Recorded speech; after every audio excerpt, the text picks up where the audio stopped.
తాకట్టులో ఉన్న బంగారం అమ్మాలనుకునే వారి ఇన్ఫర్మేషన్ ఇస్తే దాని వాల్యుయేషన్ బట్టి మీకు కమిషన్ కూడా ఇస్తుంది గోల్డ్ హబ్. హాయ్ హలో నమస్తే, వెల్కమ్ టు అవర్ ఛానల్ మనం టీవీ. నేను మీ శాన్వి. మరి ఈరోజు నేను ఒక కొత్త కంటెంట్తో వచ్చాను, కొత్త కామెంట్స్తో వచ్చాను, కొత్త కాదు క్రేజీ కామెంట్స్తో వచ్చాను. మరి ఆ కొత్త కంటెంట్ ఏంటి అంటే, ఇన్ని డేస్ నేను జనరల్ టాపిక్ ట్రెండింగ్ టాపిక్ తీసుకున్నా, బట్ ఈరోజు నేను ఒక పొలిటికల్ కంటెంట్ తీసుకున్నాను. మరి ఆ పొలిటికల్ కంటెంట్ ఏంటి అని చెప్పబోయే ముందు మన ఏపీలో పాలిటిక్స్ మాత్రం మామూలుగా లేవండి. ఒక్కొక్కళ్ళు డైలాగులు మామూలుగా చెప్పట్లేదు. అండ్ నాకు డౌట్ కూడా ఉంది, రాజకీయాలని సినిమాలుగా తీస్తున్నారు, ఓకే, సినిమా డైలాగుల్ని కూడా రాజకీయాలుగా వాడుతున్నారు. మరి ఆ డైలాగ్స్ ఏంటి, అసలు కంటెంట్ ఏంటి అనేది చెప్పాలి అంటే ఒక వీడియో తీసుకున్నా. ఇక్కడ చూస్తే స్క్రీన్లో మనకి చంద్రబాబు నాయుడు గారు కనిపిస్తారు. సో ఆ వీడియో ఏంటి అంటే, ఫస్ట్ జగన్మోహన్ రెడ్డి గారు మేము స్లీవ్స్ మడతెడతాము అని చెప్పేసి అంటారనమాట. ఆ తర్వాత చంద్రబాబు నాయుడు గారు వచ్చేసి మీరు చొక్కాలు మడత పెడితే మా టీడీపీ నేతలు అలాగే జన సైనికులు కుర్చీలు మడతెడతారు అని చెప్పేసి ఒక డైలాగ్ వదిలేరనమాట. సో ఒకళ్ళ మీద ఒకళ్ళు పంచులు, పొలిటికల్ పంచులు కావాలి, సినిమా పంచులే రాజకీయ సభల్లో వాడుతున్నారు. మరి దీన్ని వీరు చెప్పడం డైలాగ్స్ ఒక ఎత్తు అయితే, దీన్ని ట్రోల్ చేసేవాళ్ళు, మీమ్స్ చేసేవాళ్ళు ఉంటారు చూడండి, వాళ్ళకి దండం. వాళ్ళు ఒక్కొక్క బయటని తీసుకొని ఆ బ్యాక్గ్రౌండ్ సౌండ్ పెట్టి ఏమన్నా ఎడిట్ చేస్తారు. మరి వాళ్ళు ఎడిట్ చేసిన ఆ వీడియోకి ఈ కామెంట్స్ పెట్టే వాళ్ళు ఇంకా క్రేజీగా కామెంట్స్ పెడతారనమాట. మరి ఆ క్రేజీ కామెంట్స్ ఏంటి, మరి ఆ పొలిటికల్ వీడియోని నేను ఎలానో ఎక్స్ప్లెయిన్ చేశాను కాబట్టి ఆ వీడియోని చూసి మన ఆడియన్స్ అలాగే కామెంట్స్ పెట్టే వాళ్ళు ఏం కామెంట్ చేశారనేది చదువుదాం. ఫస్ట్ కామెంట్ చూసుకుంటే, ఎలక్షన్స్ రాంగ్ అంట, బిగ్ బాస్ మండే నామినేషన్స్ అంట.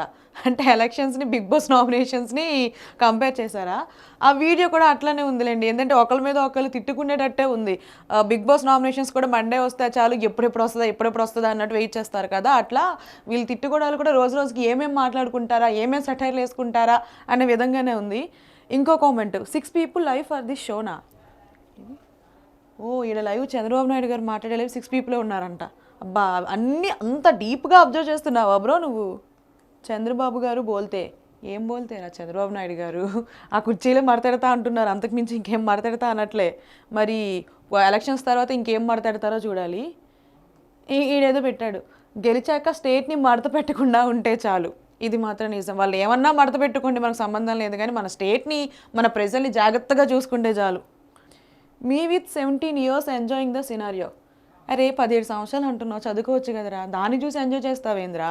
ఇప్పటికే మన ఏపీలో ఎడ్యుకేషన్ ఏమవుతుందో ఎటుపోతుందో తెలియట్లేదు. 17 years అంటున్నావు, చదువుకోవచ్చుగా, దీన్ని చూసి ఎంజాయ్ చేయడం ఎందుకు? ఎగ్జామ్స్ లేవా నీకు? ఎలక్షన్స్ అయ్యాక కెరీర్ పైన కాన్సన్ట్రేట్ చేద్దాం.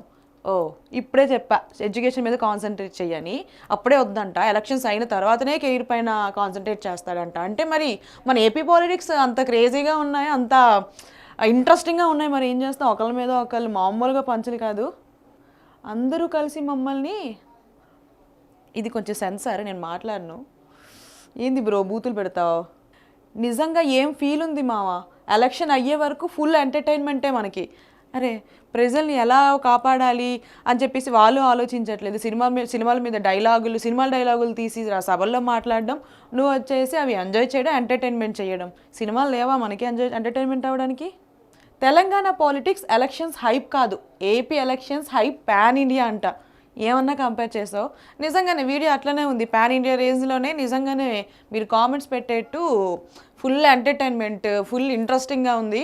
మరి ఇంట్రెస్టింగ్ వీళ్ళు మాట్లాడిన దానికి మనకి ఇంట్రెస్టింగ్గా ఉందా, లేదంటే వీళ్ళు ఎడిట్ చేశారు కదా, ఈ మీమర్స్ ఎవరైతే ఉంటారో, ట్రోలర్స్ ఎవరైతే ఉంటారో వాళ్ళ మహిమ తెలియదు, కానీ గొప్ప క్రేజీగా ఎడిట్ చేశారబ్బా. జగన్ అన్న రెస్పెక్ట్ బటన్ అంట. ఈ కామెంట్ సెక్షన్లో ఇట్లాంటి వాళ్ళు ఉంటారనమాట. ఏమన్నా అంటే కామెంట్ ఎందుకు పెడతారో తెలియదు, కానీ అందులోని వ్యక్తిని మెన్షన్ చేసి జగన్ అన్న రెస్పెక్ట్ బటన్ అంటారు, లేదంటే పవన్ కళ్యాణ్ జై అంటారు, లేదంటే చంద్రబాబు నాయుడు గారు జై అంటారు. ఓకే, అది వాళ్ళ అభిమానం, మనం ఏం చెయ్యలేము. ఇందులో సుధీర్ గారు తెలుసో లేదో, అక్కడక్కడ అతనివి కూడా కనిపిస్తాయి. ప్రెజెంట్ కొంచెం క్రేజ్ తగ్గింది కాబట్టి కనిపించట్లేదు, కానీ అది ఆ వీడియోకి ఆ కామెంట్కి సంబంధమే ఉండదు కొన్నిసార్లు చూస్తే. అందరూ కలిసి మా జీవితాలు మడతెట్టేయండి, అట్లానే ఉన్నారు. మరి ఏం చేస్తారో చూడాలి. వాళ్ళు మడతెడతారో లేదంటే మనల్ని మడతెడతారో. పాన్ ఇండియా లెవెల్ హైప్ అంట. మా ఇంట్లో క్లాత్స్ ఉన్నాయి, అవి ఎవరు మడత పెడతారో వాళ్ళకే నా ఓటు అంట. మరి చంద్రబాబు నాయుడు గారు, పవన్ కళ్యాణ్ గారు, అలాగే మన జగన్మోహన్ రెడ్డి గారు, మీకే ఈ కామెంట్ అనుకుంటా. మీరు మడత పెడతా అంటున్నారు కదా, చొక్కాలు చేయిలు మడత పెట్టడం ఆపేసి వాళ్ళ ఇంట్లో బట్టలు మడత పెట్టేయండి అంట, వాళ్ళకే ఓటంట. మరి చూసుకోండి. ఈడ ఇంకో కామెంట్ ఉంది, అన్ని సినిమాల పేర్లు పెట్టాడు. చూద్దాం, ఇంకో 2 months ఇవి చూసి, ఎలక్షన్స్ చూసి, మేలో కల్కి చూసి, ఆగస్టులో పుష్ప చూసి, సెప్టెంబర్లో ఓజీ చూసి, అక్టోబర్లో దేవరా చూసి, నవంబర్లో దివాళీ, డిసెంబర్లో క్రిస్మస్, అంతే. ఈ ఇయర్ కూడా స్వాహ. తర్వాత కెరీర్ చూసుకుందాం. ఇంకా అంటే ఈ సంవత్సరం అంతా జీవితాన్ని అంతే. ఇంకా చదువు లాంటివి ఏం లేవు మనోళ్ళకి. మీ తెలంగాణ పాలిటిక్స్ ఫ్రిక్షనల్ రా, మా ఏపీ పాలిటిక్స్ ఒరిజినల్ రా. ఏమన్నా డైలాగ్ చెప్పావు, ఒరిజినల్ ఫ్రిక్షనల్ తెలియదు కానీ ఆ డైలాగ్స్ మొత్తం క్రేజీ ఉన్నాయి. మొత్తానికి సినిమా డైలాగులు పొలిటికల్లో వాడేస్తున్నారనమాట మన వాళ్ళ వాడకం మామూలుగా ఉండదు ఒక్కసారి వాడితే మాత్రం. మహేష్ బాబు కాదంట, చంద్రబాబు ఫైర్ అంట. అంటే ఆ డైలాగ్ని ఆడ కనెక్ట్ చేశారు. అంటే మహేష్ బాబు డైలాగ్ బాగాలేదు కానీ చంద్రబాబు నాయుడు గారి డైలాగ్ మాత్రం మనోడికి నచ్చిందంట. ఐఆమ్ జీవీవీఎస్ అంట. మరి ఈ కామెంట్స్ అయితే ఇంత క్రేజీ ఉన్నాయి. సో మరిన్ని మంచి కామెంట్స్తో, మరిన్ని మంచి కంటెంట్తో మీ ముందుకు వస్తాను. అంతవరకు సైనింగ్ ఆఫ్ శాన్వి.